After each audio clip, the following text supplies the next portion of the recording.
বিয়ের প্রথম রাত। রুমের দরজাটা লাগিয়ে দিলাম। আমার বিয়ে করা বউটা বিছানায় বসে আছে। জানেনই তো আমার জন্য অপেক্ষা করছে। 2 মাস আগে আমাদের বিয়ে ঠিক হয়েছে। একই ছবিটা আমার বউটাকে দেখেছিলাম। সেই থেকেই আমার ঘুম হারাম হয়ে গেছে। কিন্তু আমার তো এখন লজ্জা লাগছে। থাক বাসর রাত, লজ্জা পেলে চলবে না। বিড়াল মারতে হবে তো, তাই আবোল তাবোল না ভেবে বিছানায় উঠতে যাব। ঠিক তখনই আমার বউ বলে উঠল, এই কি করছেনটা কি? কেন বিছানায় উঠছি? আমি হালকা ভয় পেয়ে বললাম। কেন বিছানায় উঠছেন কেন? কেন তাহলে কি করব?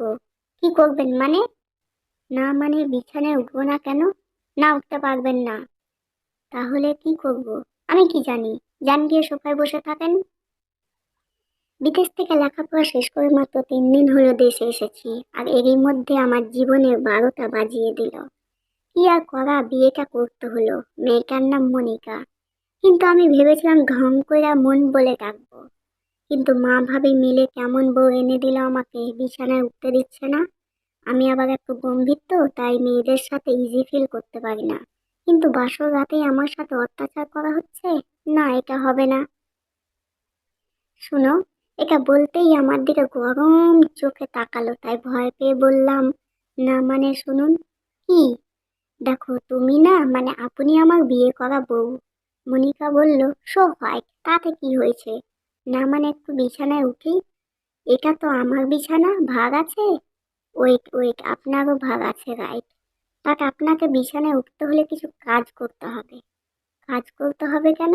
আচ্ছা কি কাজ? আপনাকে কিছু শাস্তি ও জরিমানা দিতে হবে। হ্যাঁ। হুম। আপনি যদি এইগুলো সঠিকভাবে পালন করেন তাহলে বিছানায় উঠতে পারবেন। মেয়েটার কথা শুনে আমার মাথা ঘোরাচ্ছে। কি বলে এই মেয়ে? বাসর রাতের মতো একটা রাত, স্বামীকে সালাম করে আদর করবে কিনা স্বামীর কাছ থেকে জরিমানা নিচ্ছে। এই যে বিড়বিড় করে কি বলছেন? না কিছু না। আচ্ছা আমার সাথে তো তোমার কোনোদিন কথাই হয়নি, তাহলে শাস্তি আর জরিমানা কিসের? আমি কি করেছি? কি করেছেন শুনবেন? আগে সরি বলুন। শুনুন, আমি জীবনে কোনোদিন প্রেম করিনি, কারণ আমি আমার স্বামীর সাথে প্রেম করব বলে। কি যে বলেন না! ওই এত ঢং করতে হবে না, আপনার জন্য সেই স্বপ্ন আমার পূরণ হয়নি। ভেবেছিলাম হবু স্বামীর সাথে বিয়ে 2 মাস আগে থেকে প্রেম করব। 2 মাস আগে বিয়ে ঠিক হয়েছে ঠিক, কিন্তু আমি প্রেম করতে পারলাম না। So sad. এখন আমি প্রতিশোধ তুলব। কি করবেন? 2 মাস আমি প্রেম করতে পারিনি সেই হিসেব পরে হবে। 2 মাসে প্রতি সপ্তাহে 2 দিন ঘুরতাম, সেখানে দুইজনের খরচ হতো 4,000-এর মতো। তাহলে আমার 2,000, মাসে 4 সপ্তাহ, 2 মাসে 8 সপ্তাহ, তাহলে আমার 16,000 টাকা হচ্ছে। টাকাটা নিয়ে আসুন। কি? এখন তোমাকে এত টাকা দিতে হবে? রুম থেকে বের করে দেবই কিন্তু। আচ্ছা দিচ্ছি। কি আর করা, টাকাটা দিতে হচ্ছে এখন। না জানি আমার জীবনে কত টাকা এভাবে মেরে নেবে। এই নিন টাকা। পুরোটাই আছে তো? আপনি গুনে নিন। থাক, কম হলে পরে নিয়ে নেব, এখন নেক্সট। আবার কি? শুনুন, প্রতি সপ্তাহে যে ঘুরতে যেতাম আপনার তো গিফট দেওয়া লাগতো, সেই বাবদ 16,000 টাকা নিয়ে আসুন। আমার কাছে তো আর নেই। নেই মানে যান বাইরে যান।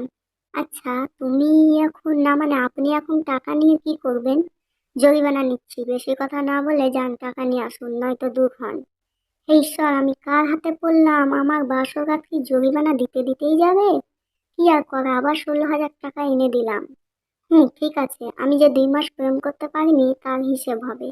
আবার কত টাকা দিতে হবে? আমার কাছে কিন্তু 8 টাকা নেই। এবার টাকা দিতে হবে না। 2 মাস প্রেম করতে না পারার জন্য মাসে তো 30 দিন, 2 মাসে 60 দিন, 60 বার কান ধরে উঠবোস করতে হবে। হোয়াট? আমি উঠবোস করবো? জি হ্যাঁ, ইম্পসিবল, গেট আউট। এত রাতে আমি কোথায় যাব জানি না, তাড়াতাড়ি রুম থেকে বের হন। উপায় না পেয়ে ভাবলাম শাস্তি একটু কমিয়ে নিই, তা আজকের মতো ঘুমটা অত্যন্ত ভালো হোক। বলছিলাম কি, আমার তো এখানে কোনো দোষ নেই, আমি তো দেশে ছিলাম না, তাই না? তা না হলে তো প্রেম করতাম। তাই বলছি কি, শাস্তিটা একটু কম করা যায় না? আচ্ছা 30 বার।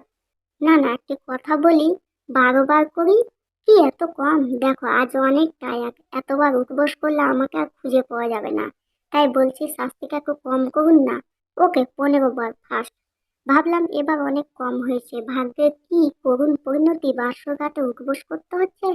জানি না কি পাপ করেছিলাম, এই ভেবে কান ধরতে যাব ঠিক তখনই, শুনুন বেলকনিতে গিয়ে দেখে আসুন তো চাঁদ উঠেছে কিনা। শাস্তির ভয়ে তাড়াতাড়ি দেখতে গেলাম, দেখি অনেক বড় চাঁদ উঠেছে। বাইরে চাঁদের আলোতে ঝিকমিক করছে। আজকের চাঁদটা আমার ঘরের চাঁদটার মতো এতটা সুন্দর নয়। যাই হোক, রুমে এসে বললাম, আপনার মতো একটা চাঁদ উঠেছে এত বড়। খুশি হয়ে বলল, ওকে চলো। আমি বললাম, কোথায়? বেলকুনিতে। যাক, শাস্তিটা মাফ হয়ে গেল। আমিও খুশি মনে বেলকুনিতে গেলাম। তার থেকে 7 হাত দূরে দাঁড়িয়ে আছি। বেলকুনির সোফায় বসে, এখানে বসুন। তার থেকে দূরে বসলাম। এ কি, এত দূরে কেন? না, আপনি যদি কিছু মনে করেন। না, কিছু মনে করবো মানে? আমি তোমার বউ না বুদ্ধু? কাছে এসো। কাছে গিয়ে বসলাম। মনিকা আমার হাত ধরে বসে রইল। আমি কোনো কথা বলছি না। মনিকা বলল, কিছু বলছো না কেন? আমি বললাম, কি বলবো? মনিকা মনটা খারাপ করে আমার হাত জড়িয়ে কাঁধে মাথা রেখে বসে রইল। কিছুক্ষণ পর মনিকা, এই শুনছো? আমি বললাম, বলো। I love you. আমি বললাম, কবে থেকে? মনিকা বলল, 2 মাস আগে থেকে। আমি বললাম, আই লাভ ইউ টু। হঠাৎ আমার ঠোঁটে মিষ্টি একটা নরম ঠোঁটের স্পর্শ। নিজেকে মনে হয় হারিয়ে ফেলেছি, প্রকৃতির সবকিছু যেন থমকে গেছে, কিন্তু আমার মনের ভিতরে ঢেউ খেলছে। মধুর সময়টা পার করার পর মনিকার দিকে তাকালাম। লজ্জায় আমাকে জড়িয়ে ধরে আমার বুকে মুখ লুকালো। চাঁদের জ্যোৎস্নায় ও মুখের একপাশটা ঝলমল করছিল, কিছু চুল ও মুখটা ঢেকে দিতে চাচ্ছে। আমি চুলে হাত দিতেই ও আরো শক্ত করে আমাকে জড়িয়ে ধরলো। আমিও ওকে পরম সযত্নে আগলিয়ে রেখেছি। আমাকে এভাবে আগলিয়ে রাখবে তো? আমি বললাম, কখনো কষ্ট দিবে না তো? আমি বললাম, তোমায় কখনোই কষ্ট দিব না, খুব ভালোবাসবো। মাঝে মাঝে জরিমানা চাইলে দিবা তো? তখন ও মুখটা তুলে আলতো করে কপালে একটা চুমু দিয়ে বললাম, আচ্ছা দিব। আর কখনো দূরে চলে যাবে না তো?